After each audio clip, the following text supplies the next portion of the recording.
Yo, what's going on YouTube? It's your boy WattsTV, man. And as promised, this is the 10K Q&A video. First off, let me just say this is weird. I haven't done a video with like this formatting in quite some time. And honestly, I may have to get back to it because I feel like I've been glued to a desk for entirely too long. And I just like standing in front of a camera and talking to you guys. So I may have to get back to this format here and there. Anyway, but before we get into it, I just want to remind you to please share, like, and subscribe. It really does help out the channel. And real quick, guys, I know you're probably sick of me saying it, but I just want to thank you once again for even allowing me to get to 10K. For some reason, I always had this arbitrary number in my head, right? I was like, if I can hit 10K, I know that I could do this full time. I knew I could do this full time. And now that I hit this number, like, yeah, I'm convinced that I most definitely can do this full time, but I would not be able to do this if it wasn't for all of you guys. So I want to send you all of my thanks, all of my gratitude. Thank you so much. You don't have to do the things you do. You don't have to watch my videos. You don't have to join the Discord. You don't have to send donations and super chats when I'm live on YouTube or Twitch. You don't have to do any of that. You don't have to sit there for 2 to 3 hours to listen to me talk about whatever the hell, but you do anyway. You have been tapping into the videos. You have been watching everything that I put out. So yeah, man, I can't stop saying thank you. And I'm probably not, I'm not gonna stop saying thank you either. I'm really not. I really do appreciate you guys. And when I say it doesn't go unnoticed, I promise you it does not go unnoticed. One thing that I do want to do in the future, especially when I hit 20K and 50K, I want to start doing giveaways too, just to give back to you guys. So be on standby for that, but I most definitely want to do that just to show you guys my appreciation. So one more time, thank you so much. I really do appreciate it. With that out of the way, let's get into it, man. So the very first question that I want to go over, this has been a general question that a lot of people have been asking me now that I hit this, arbitrary goal of 10K. Everybody has been asking me, how am I feeling now that I hit 10K? I'm feeling a lot of things, guys. I'm feeling a lot. First off, I feel blessed. I'm happy that I feel like I'm building a community that like fully supports me. Like they give me criticism. Like I've made friends out of this community. So again, I really do appreciate you guys. I just feel super grateful. I'm happy. I'm very optimistic about the future as well. But mainly, if I'm being honest, I will say that I'm a little scared. Let me elaborate. I am scared because I know myself. And I think this is just human nature as well, right? When we hit specific goals and we obtain certain things that we have wanted for so long, you always want more. Like you're never really fully complacent. And I feel like that's kind of where I am now. Now that I hit 10K, I'm like, all right, I want 50. Okay, I want 100. Like I dead ass would love to hit 100K by 2025. If that goal is obtainable, if it's obtainable or not, I don't know, but we're gonna try. I'm not complacent. I don't even think that I fully have let it like set in yet that I have 10,000 subscribers on YouTube. There was a point in time where I didn't even think that I was gonna hit that number in the first place, But let me tell you why I'm scared. So I have been posting videos almost every day like a madman, and I'm not going to lie to you guys. I know you guys have been so appreciative, and you've been telling me that you see the grind and to keep going, and it's hard.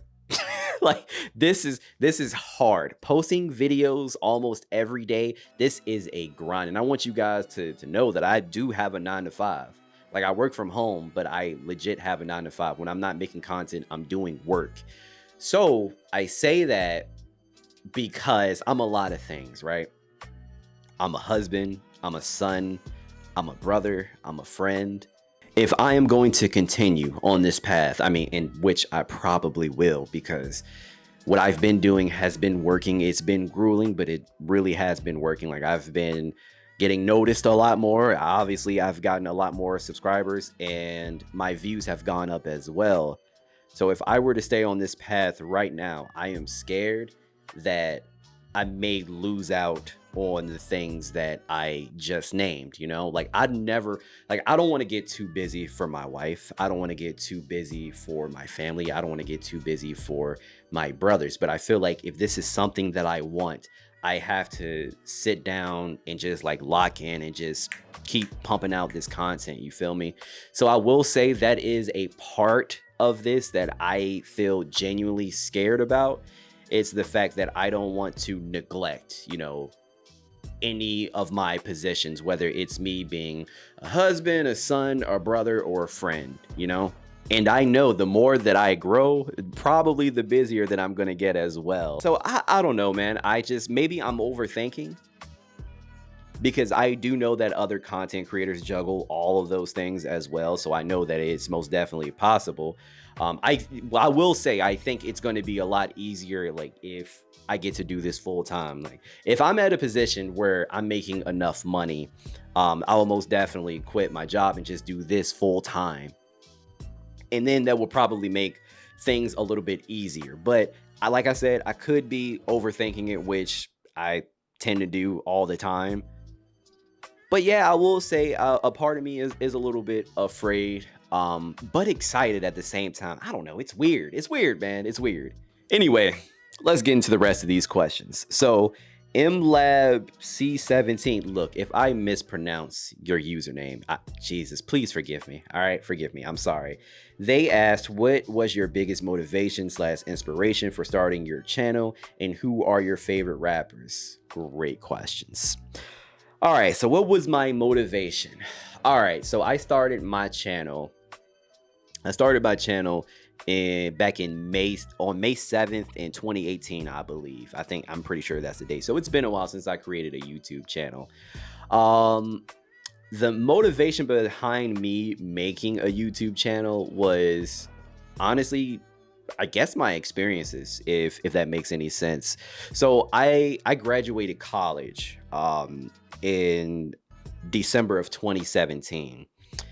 And even before then, I was very, and in college, I was very social. In high school, I was very social. Like I had a bunch of friends. Like I went to a bunch of parties in college or whatever. And I would hear a lot of similar stuff in college, right? Like a lot of my friends would tell me that my stories were funny and that I was funny and that they could see me possibly being a YouTuber. Like I used to get that a lot.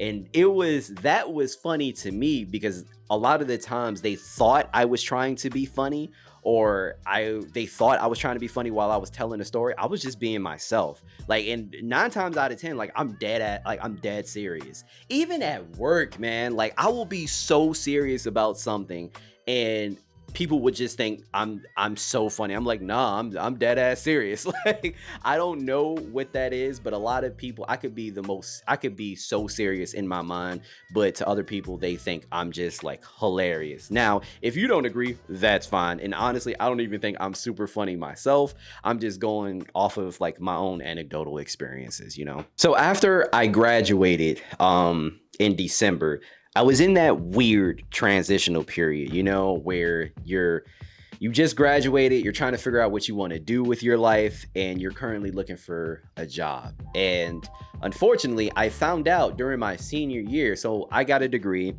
And I have a bachelor's degree in mass communications with a concentration in print online journalism.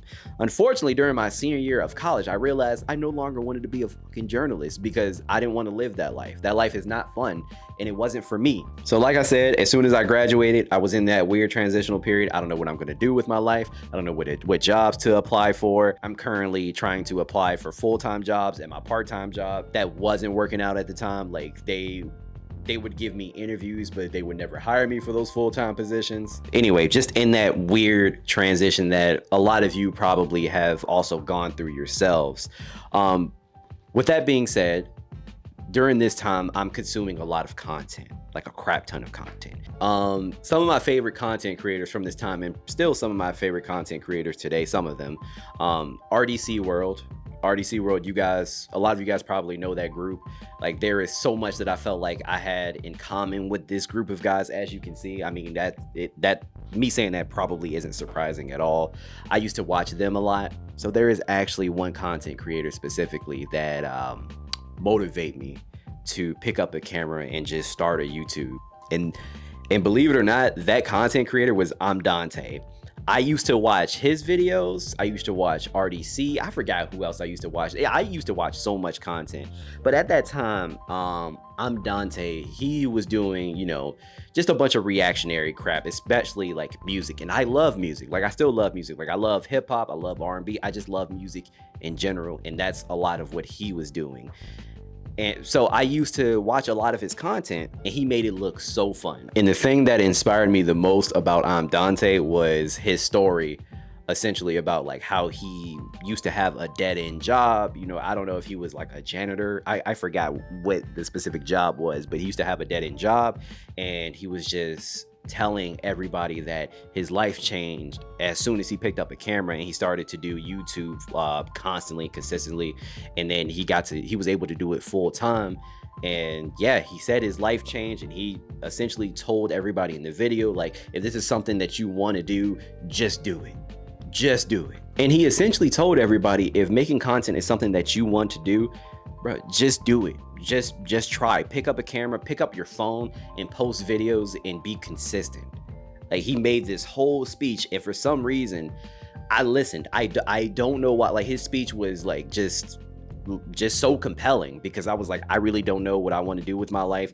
I was told like I have a personality for this, so why not just try it? So I tried it, and here we are, man. Now, I will say my channel has went through a few reboots down the line, but here we are. I used to do music reactionary videos like Dante, and then it transitioned into more of a commentary channel, and that's what I am now. Like, it's commentary with some live streaming and some gaming mixed in there, here and there, you know. But anyway, to answer your question, that was my motivation. That's why I even started a YouTube channel in the first place. And I tell people the same exact thing. If you guys truly want to do this, try it. Just try it, find your niche, and constantly put out content. And that algorithm is going to find you. That algorithm is going to find you, and then more people are going to find your videos, and they're going to subscribe, and they are going to watch your content. And guys, if any of you have any questions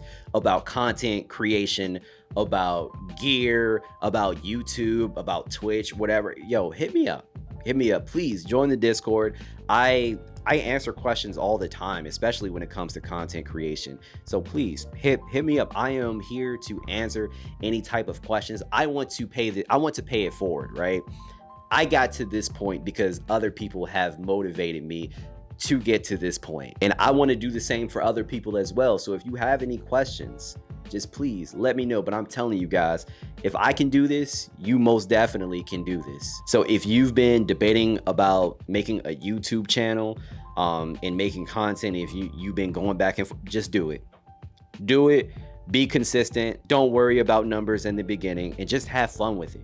That's how I'm able to do this so often, and I'm able to post videos every day, because I think it's fun. Like, I genuinely enjoy doing this. Anyway, that was very long-winded, and I apologize, but I feel like I had to give a backstory there. But yeah, to answer your second question, so yeah, that was my motivation and / inspiration to make a channel. Now to your second question, who are your favorite rappers? Oof. Without giving a specific number, I'm just gonna name some of my favorite rappers. Cole, Kendrick, Big Sean, Method Man, Inspector Deck, MF Doom, Lupe Fiasco, Absol, who else? JID, Luke, Eminem, old Kanye, from College Dropout to The Life of Pablo. After that, lines started to get blurred. I don't know who that person is now, but old Kanye. Jay-Z, of course, Earth Gang, Little Brother. Like, there are a lot of artists that I listen to on a daily and that I like, but those are probably the artists that I listen to the most, to answer your question. All right, next question. So this is coming from Discord. This is from Michael Lofton. Shout out to Mike. Mike says, okay, if you had any other career choice you would try out besides YouTube, what would it be? I actually never thought about that. So I have a regular 9 to 5 like everybody else, but besides like any like quote normal job, I will say one thing that I would probably try my hand at if it wasn't YouTube would probably be acting. Like I used to do a lot of improv stuff back in the day, and I pride myself sometimes on being like sometimes quick-witted and just witty in general. My the way my mind works a lot of the times, like I have to hold myself back. Like I will hear somebody say something like while I'm working, while I'm on the Zoom meeting, and like I just instantly have a response for it. So yeah, if not YouTube, I would probably try my hand at acting just because I think that I could. Yo, and fun fact, I used to be able to make myself like cry on demand. Like, and then when I say cry on demand, I mean like Denzel glory tier. Like I don't know if I could do it anymore. I don't know if I ever told anybody that, but yeah, I would most definitely try acting. That was a great question. I never really gave too much thought into that, but that was a good question. All right, so the homie Adbor from the Discord, he asked, I just thought of another question. What are your opinions on YouTube's algorithm? I've watched some YouTubers discuss how trying to stay on the algorithm feels sometimes worse than trying to get on the algorithm. Also, that the algorithm promotes high quality short form content like the Mr. Beast videos with the quick cuts and edits instead of long form content like commentary. What are your thoughts about it? That is a great point, and honestly, I concur. So when it comes to YouTube, I'm not really too privy about other platforms, but when it comes to YouTube specifically, getting on the algorithm is the easy part. Staying on that bitch is hard. Oh my gosh, staying on it is a challenge. And honestly, that's one of the reasons as to why I started posting so frequently, so that I can stay on the algorithm's good side. But honestly, I know this isn't necessarily going to be sustainable because I'm literally doing this every day. But yeah, it's for the algorithm to find you, that's the easy part, but for you to stay on it, it is beyond challenging. Like the amount of work that you have to put in just to stay relevant and just be on the algorithm's good side, like it's ridiculous. And to your point, short form content is favored. I will say a lot of people do get paid from YouTube Shorts. I haven't even like gave YouTube Shorts like a genuine try yet, just because a part of me feels like making shorts is harder than actually making long form content. I don't know if anybody else would agree with me on that, but that's how I feel. So I never even really given it a try yet. But yeah, I see that YouTube favors that type of Mr. Beast content, and I would agree. I'm actually going to try to make more YouTube shorts myself, just to see if that makes any type of difference. If it does, cool. If it doesn't, I tried. But with that being said, I do not think that long form content on YouTube is suffering, because I mean, obviously you guys are watching. Like, you guys are watching. There have been some of you that have asked me to make 1 hour long videos. Don't get me wrong, if I'm doing a deep dive into something, like, yes, that's most definitely a possibility, but people most definitely still watch long form content. The proof is in the pudding, man. Like, I've been getting like 20K, 40K, 50K here. You guys are watching. So look, so it's not like long form content is dying by any means. I don't want you guys to think that at all. But yeah, like I said, I'll try my hand at YouTube Shorts. It's just a little more difficult when it comes to YouTube Shorts rather than TikTok and Instagram, because YouTube Shorts, you have a strict 1 minute mark. It's only 1 minute.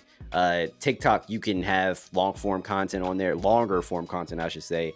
And I think Instagram Reels are at like 1:30 or something. It may not sound like that big of a deal because like Vine was a thing back in the day, but for some reason I struggle with it and I don't know why. I really don't. But again, I'll try my hand at it. All right, so this next question is coming from Daisy from Discord. Shout out to Daisy. She says, I have been waiting to ask this for a while because you're young and you got married young. I don't know any young married men in their 20s, period, or even women for that matter. How did you navigate this horrific dating climate and find your wife? Like, what was it like for you, unless y'all are like high school / college sweethearts? Huh. You know, I never thought about 28 being a young age to get married. I never thought about that. Do you guys think 28 is relatively young to get married? I don't know. Let me know in the comments down below. But to answer your question, I feel like I have to give you a backstory about like my wife and I, and I'm going to explain to you why I love this woman. I have to give you a whole backstory, so pull up a goddamn chair. I'm going to try to summarize this as best as I can, but my wife and I essentially went to middle school and high school together. We didn't date in middle and high school, but we were friends. We were friendly. Like, we obviously like knew each other, but yeah, we were cool. And we found out that we were going to the same community college. Quick sidebar. Guys, if you are about to go to college, go to community college for 2 years. You are going to save so much money, I promise you. That is something that I'm so glad that I did, because my student loans ain't shit. Them shit's gonna be paid off in like 2 to 3 years. Like, I promise you, please go to community college. Anyway, so we went to the same community college and we got closer there, and we found out that we were going to the same 4-year institution as well. Now, so during that time, I was in college and I wanted to be in college. Like, you feel me? I didn't necessarily want to be tied down by a relationship. So I was constantly like playing the field and talking to other women, and even though it didn't work out, like, I would keep trying. And while I was doing that, her and I were still like somewhat involved with each other. Like, we weren't dating, but put 2 and 2 together. You guys know what I'm trying to say. Like, put 2 and 2 together. So during this time, while my wife and I are doing this dance of like, I'm talking to people and then we're messing with each other and then we're not, and blah, blah, blah. During this time, while we're doing this back and forth, right? Every girl that I got with, every girl that I talked to, I found myself comparing them to her constantly. And I'm not gonna hold you. Men are fucking stupid. Men are dumb. I'm the first to say it. Men are dumb. I didn't even realize I was doing this until we were out of college. Like, every girl that I would try to talk to, every girl that I got into a situationship with or the talking phase with, I would constantly compare them to her. Why aren't they doing this like my wife does it? Why aren't they treating me like how my wife treated me, you know? And like I said, it took me a while to really grasp that I was doing that. Like, I was constantly comparing every woman that I would come across. I would compare them to my wife.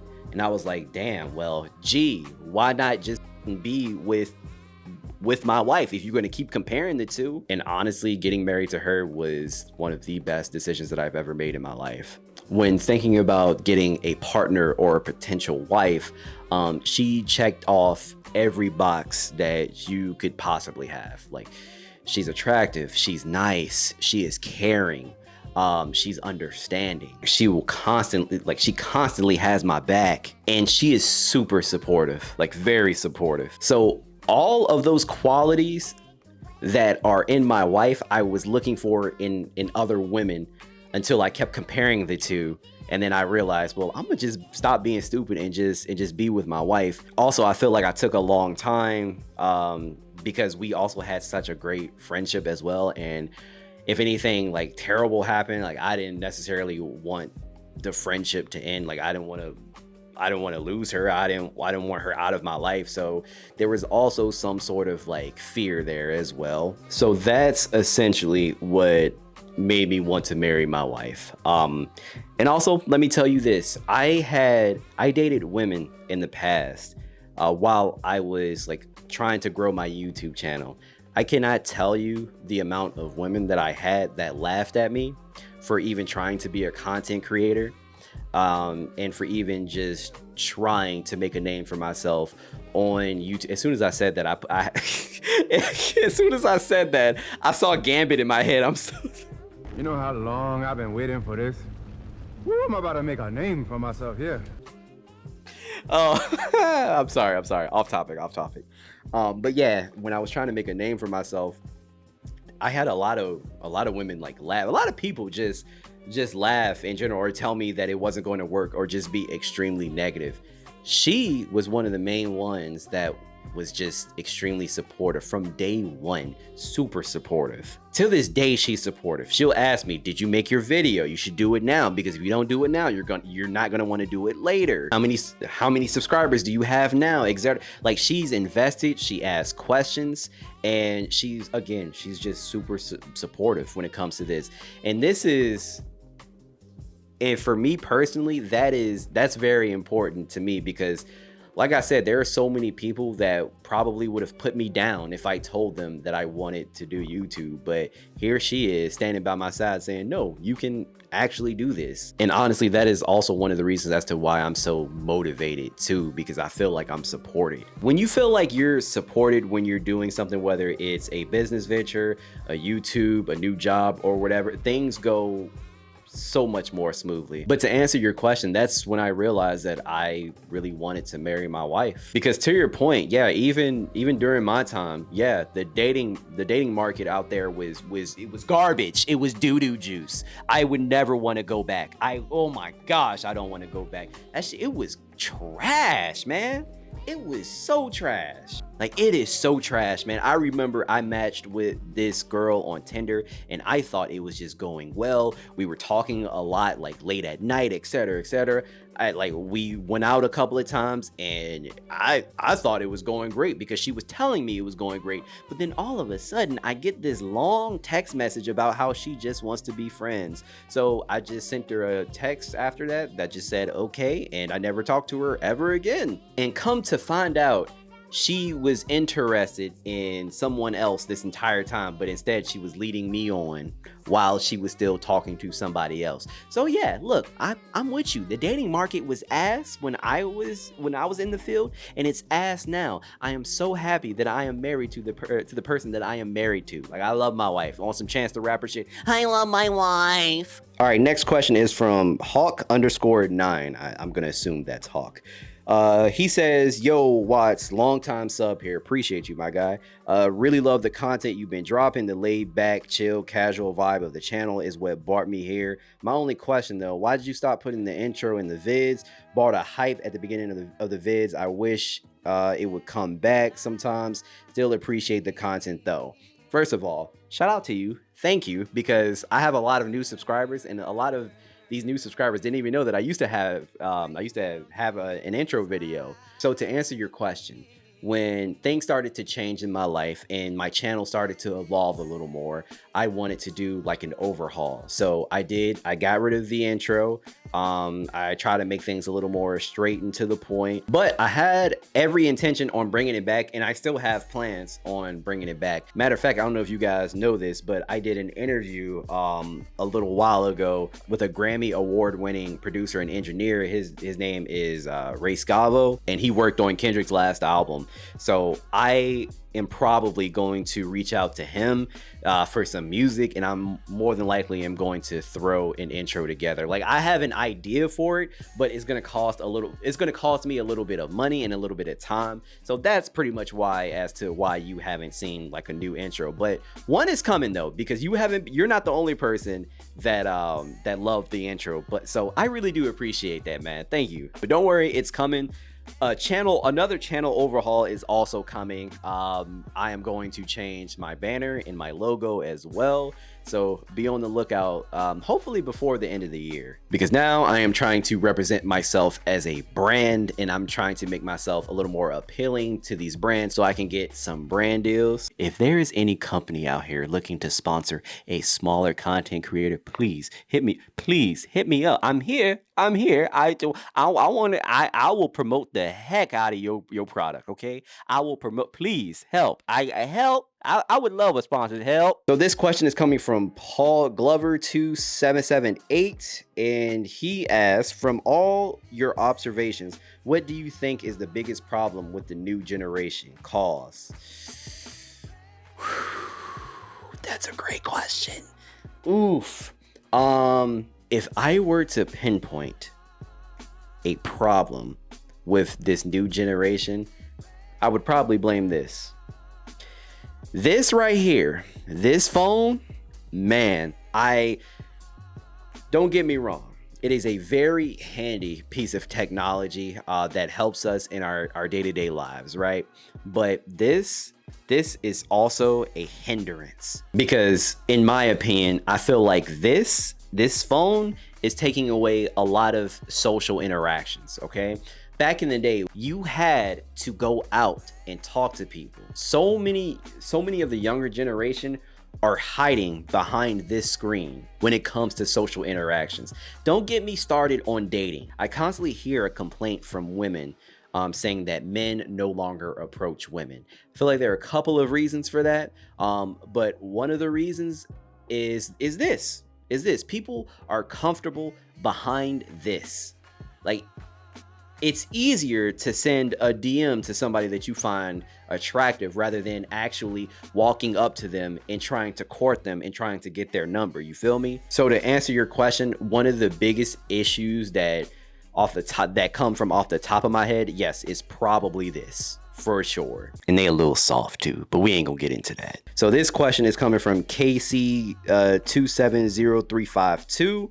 And they say, you might be annoyed at this question, LOL. What is your honest opinion about the Manosphere / RedPill? What is my opinion about the Manosphere / RedPill? Jesus, I mean, I have a lot of opinions. I feel like I want to explain to you guys as to why I cover so much of the red pill in general, right? When this started to just boom during COVID, because I feel like that was the height of red pill, right?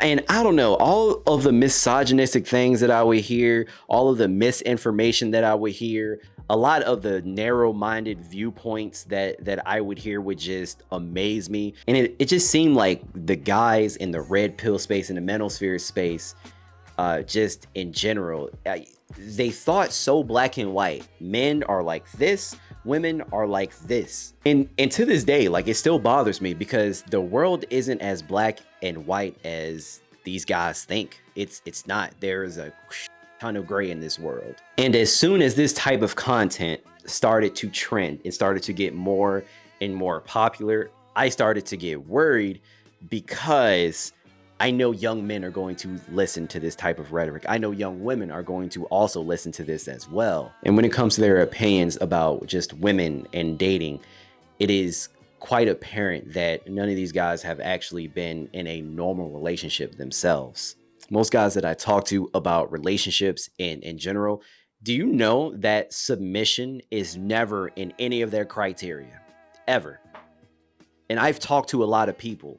Like most normal guys that you are going to talk to, submission, it is not going to be in their criteria. And that's one of the main things that they want from women. Like, they want women to submit to men. Now, I'm not even saying that's a bad thing, because at the end of the day, whatever works for your relationship works for your relationship. But realistically, you have more people out here that are working together in an actual partnership than one person, like, essentially leading the pack, leading the family. You feel me? And honestly, again, I feel like that's a little bit unrealistic, because they always say that the men should lead, the men should do this, the men should do that, while the women stay home and they take care of the kids and they handle all those responsibilities and blah, blah, blah. The men are here to work and provide and go get food and provide shelter and a safe environment for the women and the kids, right?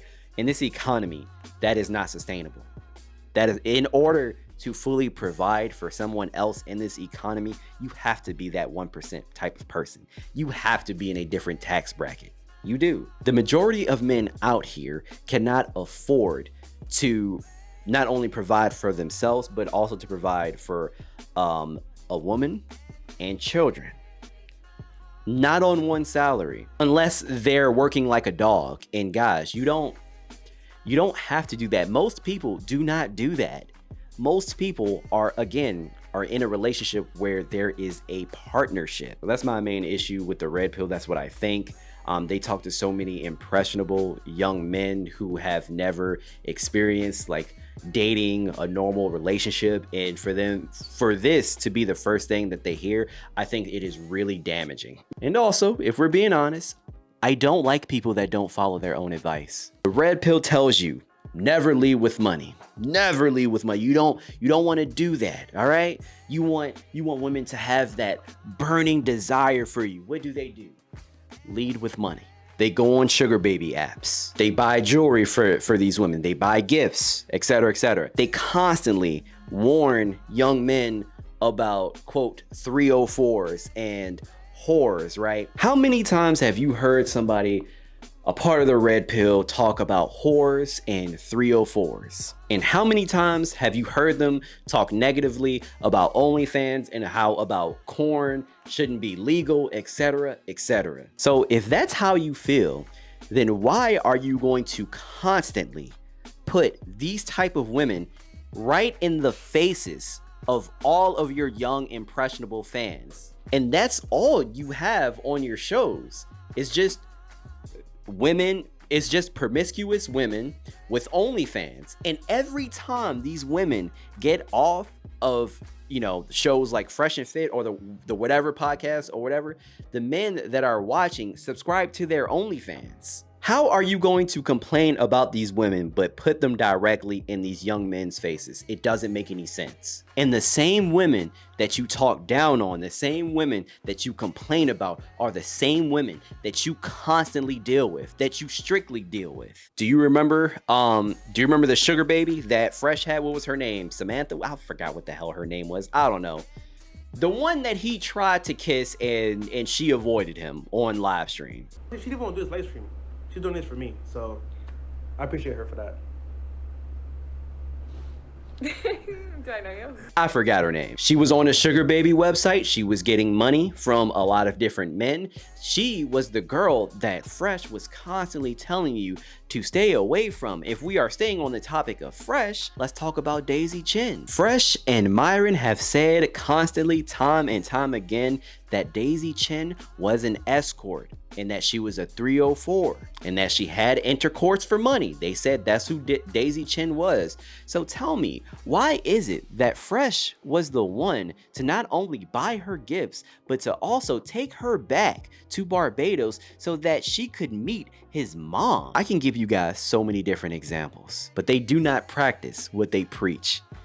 This is one of the reasons as to why I cover the Red Pill and why I have a disdain for them, why I dislike that side of content. And guys, let me clear something up. Not everything about the Red Pill is actually bad. Like, there are some good nuggets in there, whether it's you know, from finances to like working out, just male improvement shit in general, right? That stuff, cool. I love it. That's great.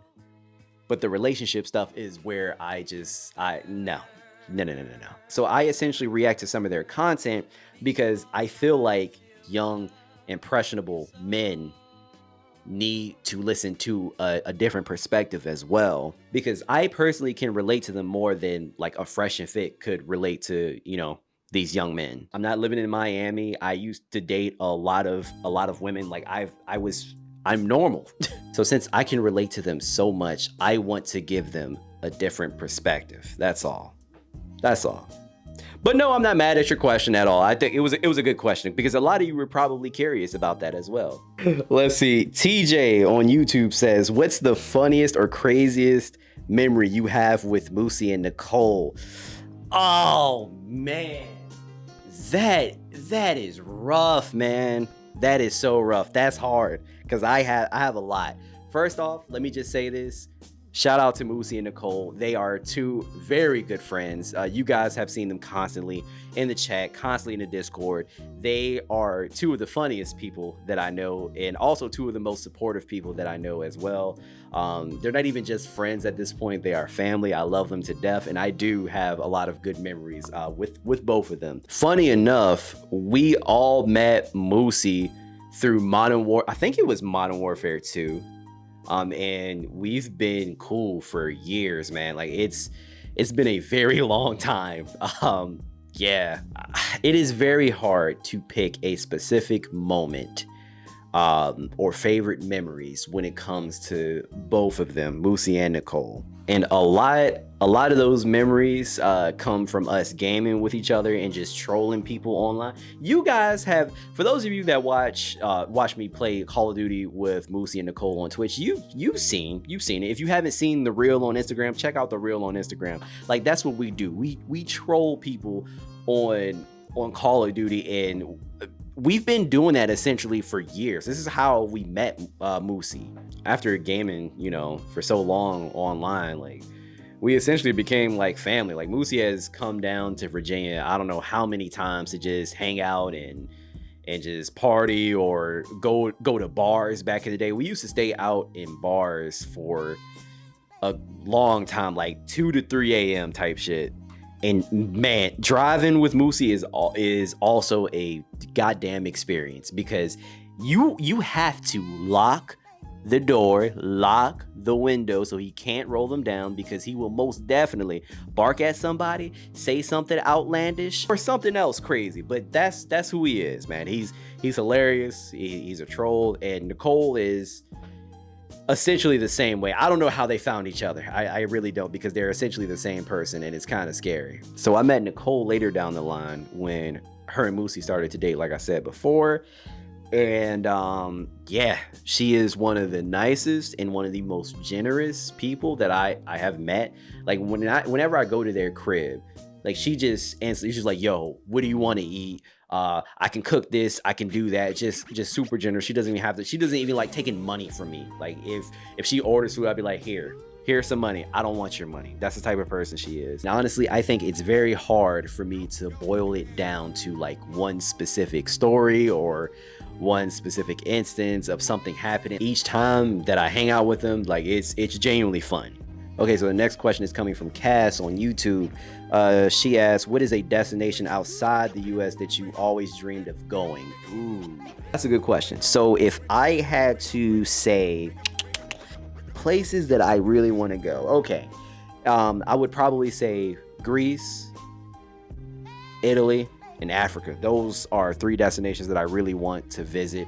And I have my passport now, so hopefully we can make those a reality sooner rather than later. So the next question is coming from Bronx Keys on YouTube. She says, I hope you didn't start making the video yet, but I wanted to ask, how are you able to separate your 9 to 5 from your YouTube channel? I feel like it should be easy, but I'm always afraid that if I make a YouTube channel, someone will find out and I'll lose my jobs.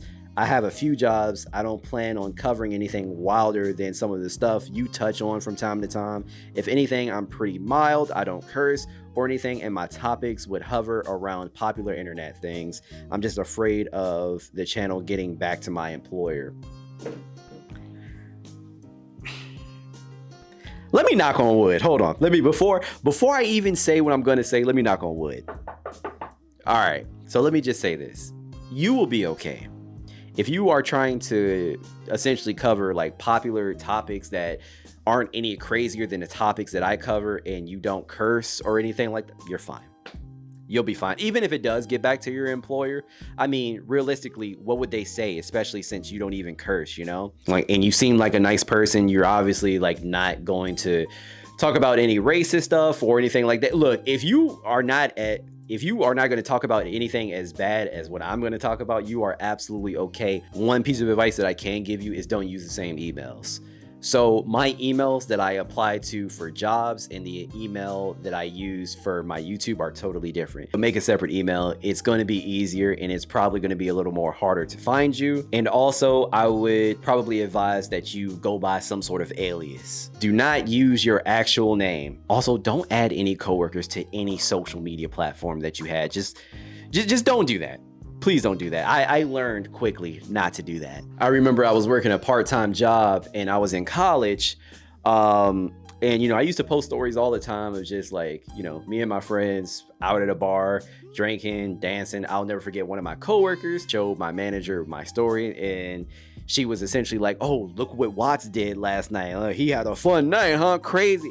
Why would you do that? That's exactly why I don't add anybody, because they will all be in your business. So just try to avoid that entirely. Do not add them on any of your personal stuff, and obviously do not add them with anything regarding to your content creation. No. Big no. But I knocked on wood before I started talking, because I will say I've had 2 full-time jobs so far in my life, right? And let me do one more time, because I'm still scared. I'm scared of this myself, actually. But I never talk about anything crazy, and I always make sure to watch what I say, just in case if it does get back to my job, I'm not, you know, reprimanded for anything that I said. You feel me? But as of today, my YouTube, my social media have not gotten back to my bosses at all. Like that has yet to happen, and I hope it never happens. But yeah, that's something that I often thought about as well. So I most definitely understand your worry, but as long as you use different emails with your accounts, you're going to be fine. And like I said, use an alias. So this is the last question. This is coming from Danny Phantom 3090. Shout out to Danny Phantoms. I love that show, one of my favorite Nickelodeon shows. What inspires you to do YouTube, and what are your personal favorite types of content to react to? Okay, so I already answered the first one before, so we don't have to get into that. Now that is actually a hard question because I never thought about that myself. What is my favorite type of content to react to? I don't know if I can pinpoint a favorite, but I love reacting to all different types of content. I will say not these videos specifically, but like these type of videos, like the Jubilees. Unfortunately, I will never react to those ever again because they like to copyright claim your content now because they suck.